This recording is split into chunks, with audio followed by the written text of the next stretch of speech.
We're in the final month of 2003, which blows me away that we are this close to 2004. Absolutely insane. And not only are we this close to 2004, we're this close to the 2004 Royal Rumble. Oh, yeah. Oh, man. Love it. The most exciting time of the year. And speaking of excitement, we are here on Monday Night Raw, first day of December in 2003.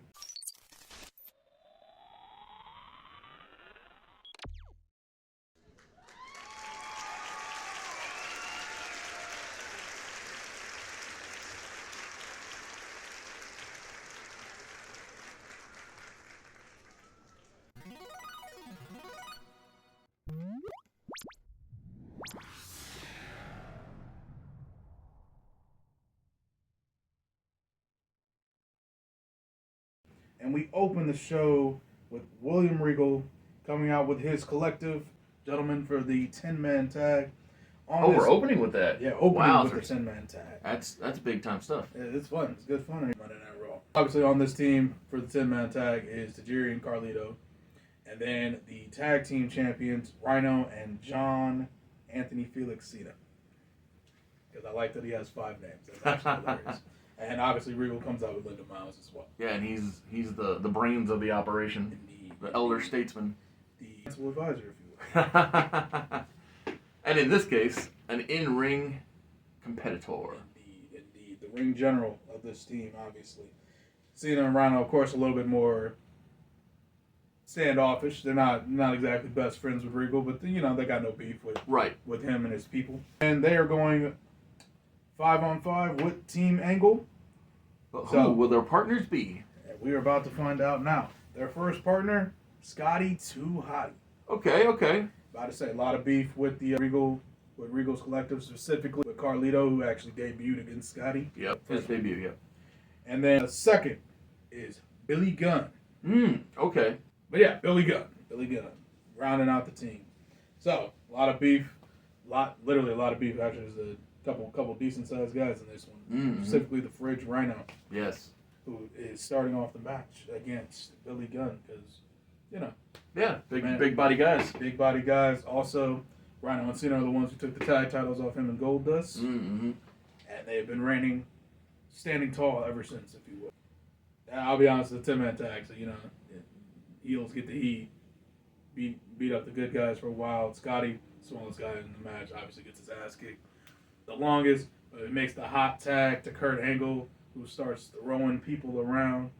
Kurt tags to Haas, who tags to Benjamin. All of a sudden, Team Angle is just tossing around every single guy in the match. That's not on their team, obviously. Yes. Small segment where Linda Miles takes out both Stacy and Jackie because she can. Yeah, it's believable. Yeah, about to say big woman. We had to get to the finish of the match. So during all the chaos that goes down, Regal goes for the Regalplex. Kurt Angle knows how to counter a suplex because intelligent wrestler. Yeah. Slips behind Regal, hits the Angle slam, gets the 1, 2, 3. Team Babyface, because they don't actually have a name. Sure. Get the W. So big one for everybody. Huge going into the show I'm dubbing Championship Carnival next week on Monday Night Raw. That's pretty cool. That's good. Because I'm pretty sure I put every single title I have on the line. Nice. So, going big towards the end of the year. Do you anticipate that being like the Nitro Fueled or the Great American and being a reoccurring theme? Less reoccurring and more just it'll pop up whenever I want to add some pop to the show. So Sure. It won't be like an annual thing. Sure. More like it's a good time to pop. This would be like if they were trying to pop a rating. This would be like a old school Raw type thing. Yeah, I like it. I like it a lot. Hip hip hooray, all that good stuff. Big title matches going into next week. After this segment, go to commercial, come back, and we have Christian taping up in his locker room, preparing for his match with his Devil's Advocates. So, by the way, this group is officially called the Devil himself and his Devil's Advocates. Okay. Say, not that long of a name, but essentially everybody else in the show, everybody else in the group is a Devil's Advocate for Christian. Yes. Aside from Kane, who's just his favorite demon. Yes. Simple as it is. Austin goes into his locker room. Of course, this is Steve Austin, shows no fear, stone eyes. Walks in with Tori, no Eric, because, Yeah, it makes sense. he doesn't like Eric. Tori lets them know on behalf of acting president Steve Austin that his Devil's Advocates are banned from ringside during the match. And just to keep them busy, they got a 6-man tag team match against Rob Van Dam and the Dudley Boys tonight. Cool. Yeah, that's good. That's good. In order to keep them preoccupied. After that, Because as you know, and anybody who's watched the show knows, Christian has big ties back to Rob Van Dam from the origin of Alpha and Timber Worldwide. literally episode 1. Correct. Actually, match 1. Yeah, match 1, episode 1. As early as humanly possible. Yes. So I think that's smart. Yep. Next up, we have Alita going one-on-one against Nydia. Nice, good one-on-one match. Yeah, clean babyface. Yeah, Babyface babyface action. Always good stuff. Speaking of that championship, after Lita defeats Nydia with the Elite Assault, they shake hands after the match. Says, "Great match, kid." Holly comes out just that before she was injured. They were having some great matches, and she was going to be one of the first people to challenge for the women's championship. Until we realized, oh yeah, she's not going to be around. Of course. So she would like to make that match happen now, and of course, Lita being the fighting babyface champion, she agrees. Just a quick squash match. Triple H comes out with Evolution. This is more just a let Evolution peacock, essentially. Absolutely. No. I'm all about it. I think that... No pun intended there. I like it. I think Evolution thrives in dominance. Oh, absolutely. By far. He beats Rico because, Rico's my fall guy on Raw. I love him to death. Great guy. But he's really good at it. So Yeah. Van Dam and the Dudleys going 3-on-3 with O'Haire, Kane, and Chris Jericho. So is this my kind of trios match or a traditional match? This is your kind of trios match. Yeah. And I feel like it fits with the Dudleys and Van Dam specifically. Yeah. Or, because of where they come from. Yeah. And that's why I was curious. Because when I think of the Dudley Boys and Rob Van Dam, Think straight chaos. oh my goodness, yeah. Especially tables and, throwing chairs. Oh my goodness. Yeah, no, nothing but options here. Pure 6 brawl. Yeah, Pure 6 Brawl. That's what, I don't know what it means, but that's what I they don't know say, what it yeah. means either, but Donnybrook and all that. yeah, got it all. Whatever those dumb saying. Exactly. None of them mean anything, but we know them all. The important thing in this match is typically O'Haire is very domineering over both Kane and Jericho. However, in this match, you kind of see he has less control over both Kane and Jericho. Well, I think it stands to reason that the Devil's Advocate would... Abdicate. Exactly. Abdicate's a great word, but I was going to say take a back seat to the devil himself. Indeed. As he should. Yeah. He should. Yes, with Christian being the world champion, O'Haire's power has lessened. Also, he's been losing a lot more than he usually has. So, because of that, Kane, a little bit more of a free spirit, if you will, which is... Well, and he proved that at Survivor Series when he buried his brother alive. He did... Something about taking out The Undertaker really freed his soul. Thank you for being here at Mr. Super Oz. This video is going out, and this channel only exists because I, Oz, founded Gamble Comics, which first release was Everlasting Survivors, a 68-page graphic novel called All Day Long. Available now. Follow the link in the description that will take you to gamblecomics.com. While there, you can get hats, shirts, posters, much, much more. But most importantly, the story itself. Man, we'll probably never see Undertaker again. It's a crime. That poor guy. Well, if it's anything like the real world, I bet we'll hear some dongs in January. We can only imagine. We'll have to stay tuned to find out. And there's a section where O'Haire tells Jericho to go get a chair or something. Jericho pushes him and said, "No, you go get the chair." Yeah. I'm in control right now. Yeah. Why would I waste time getting a chair? Ayatollah, rock and roller, undisputed, all that stuff. Yeah, helping take out Brock Lesnar. Chris Jericho has got his groove back. Yeah. Essentially, is what it feels like. He's feeling himself. I love it. In fact, he's feeling himself so much that he actually scores the submission victory in this match, tapping out Bubba Ray Dudley. For some reason, I really like jobbing out Bubba Ray Dudley. I think every time the Dudleys lose, Bubba takes the fall. Sure. Well, I'll say this. Either Dudley that loses, it means something because they are a cohesive unit. Yeah, and it's like they are all time when it comes to tag teams, so Oh, yeah. it doesn't matter which one's losing. They're one of the tag teams. Like, Yes. Literally, when I think tag team wrestling, like Dudley's one of the first guys that come to mind. For sure. Guys. I mean, the Dudley boys lost like 19 brothers. I think a sister on the way over. But hey, at least 2 of them made it. That's all that matters. We got 3 total. Oh right, Spike's on the other show. Yes. So it doesn't fully count. Well, they're all halves anyway. Yeah, exactly. Not fully related. Papa Dudley was a Rolling Stone. Jericho gets a submission win. Obviously, Kane took out both Devon and RVD by himself. I was just like, damn. Yeah. All right, I guess I don't have to do anything. All right, I'll take the win though. After securing that victory, they walk out, and the Devil himself is ready for his championship match.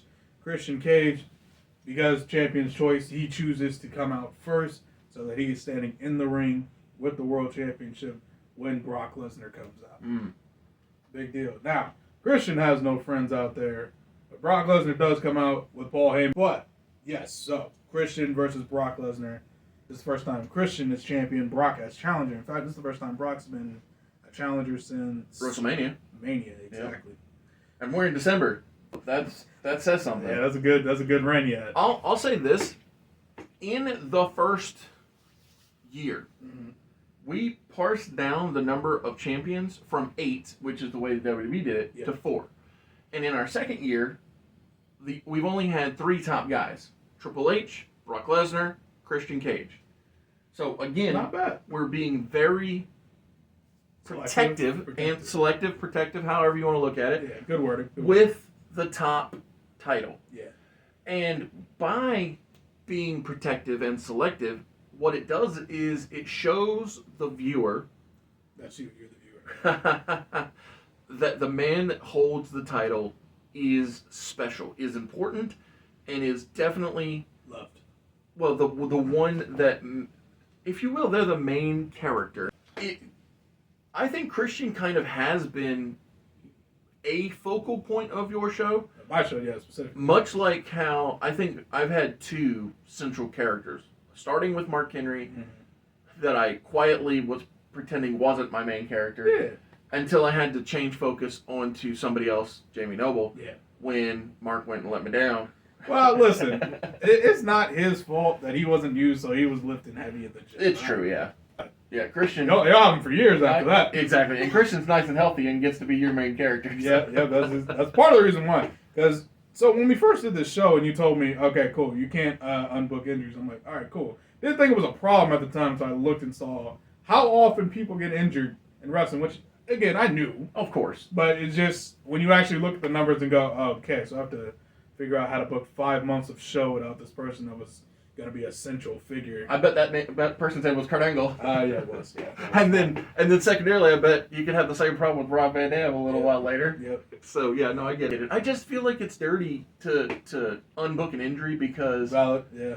Because okay, we could say, well, it's a different match, so maybe they don't get hurt. But it's like, well, if that's the case, then nobody would ever get hurt. Yeah. Christian versus Brock Lesnar. Unlike every other time they've wrestled, Brock is on the back foot in this match. And the reason for that is, Ben's kind of coming off a concussion for obvious reasons. Not literally, but as far as the storyline goes. Storyline goes. Yeah, so he got knocked in the head with a metal plate. Yep. Then it got reopened at Survivor Series. Yep. Lost tons of blood. Yep. So yeah, you could easily work with that storyline. Like both of the guys are outside. Brock picks up Christian, goes to try and drive him in the post. Christian slips out, pushes him into the post, which, guess what? Reopens it. Yep. Reopens the wound. Love that. Because Brock refuses to stay down long enough to let his injuries heal. And Christian taking full advantage of that. That's smart. So a lot of head and, more importantly, neck-based offense. Of course, Brock Lesnar's a freak, so, can kind of kick out of almost anything. Christian's hitting their reverse DDT. I never know what this move's called, but you know the move where they sit on the bottom rope and kind of do that kick? Teeter-totter move, yeah. I don't know if that's what it's called, but I know exactly what you're talking about. Okay, cool, yeah. There's a lot of stuff focusing and targeting on the neck. Christian spends a lot of the match keeping Brock on the mat, reducing his power. Smart. It's classic wrestling 101, essentially. Yes. He'll work. However, this is Brock Lesnar we're talking about. So there is a section where he is tossing Christian around like he did Spike Dudley in his debut match. Mm-hmm. So, cutting to the chase, Brock goes for the F5, but Christian slips out, hits the kill switch. Thinks about going for the pin, but then realizes, yeah, one kill switch probably ain't going to do it. So, sneaks out to the ring, gets a chair, slides it into the ring. The referee's like, oh my God, a chair. I have to get this out the ring. And take 40 minutes while I do it. While he's doing that, Christian gets the world title, but Paul Heyman walks up, tries to stop him. So Christian kicks him square in the balls. Because, he can. Yes. Devil himself. Slides in the ring. Brock hits an F5, covers Christian, but the referee still getting the chair out the ring. 1-2, Christian kicks out of the F5 because, plenty of time. Yes. Plenty of time in between. Referee spots the title in the corner, picks it up, takes it out. Brock tries to pick up Christian again, but Christian claws the eyes. Low blow. Roll up, holds tights? Question mark. No, another kill switch, and then rolls up and holds tights. Okay. To get the 1, 2, 3. So, not clean and in any sense of the word. Absolutely. But Christian does defeat Brock Lesnar for the World Heavyweight Championship. After he retains the title, though, the glass breaks. Stone Cold Steve Austin comes out and tells him, "Hey, that's a great win, champ. Yeah, good for you, I guess. However, next week you got another world title match at the Championship Carnival because you can't have a Carnival of Champions without the World Champion, right? So your opponent next week is going to be Triple H. Have fun. Wow.